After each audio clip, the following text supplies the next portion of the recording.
is to have a space that you can express yourself freely, and have an individual across from you who is listening without judgment and helping you explore what things mean to you and what you need to feel your best in life.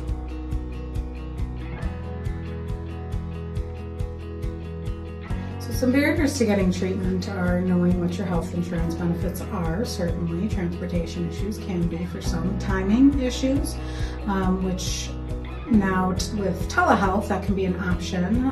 Virtual therapy is different than in-person therapy in that the ability to build rapport can sometimes take a little bit longer. It's just a different type of experience.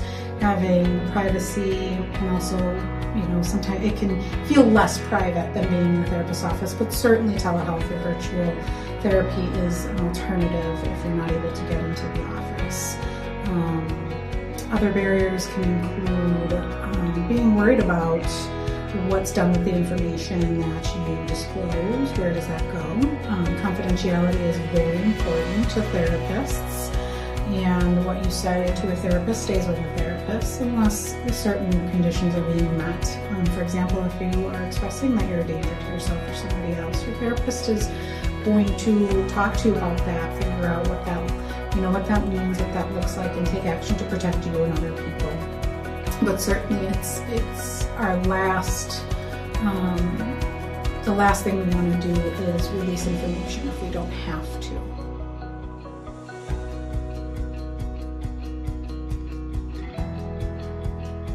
When you have a loved one in your life who you identify that you think could benefit from therapy and they won't go, that can be really hard to deal with. You can certainly encourage, you can certainly talk to that individual about it.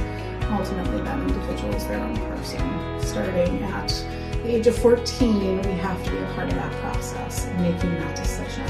And so I would encourage anybody who's has somebody in their life that won't seek therapy to get their own support and figure out what therapy for themselves looks like and how they develop healthy coping skills and healthy boundaries with an individual in their life whose mental health is impacting theirs.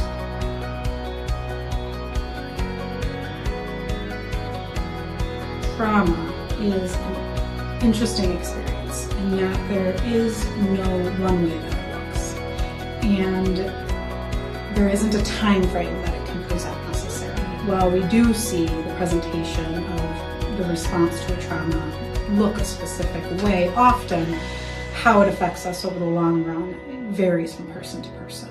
And with something like the parade tragedy, we are still learning how that is impacting people over the course of time. And there's no right or wrong answer to that. It's just figuring out that for each individual and helping them figure out how to live their life having had this experience in whatever capacity.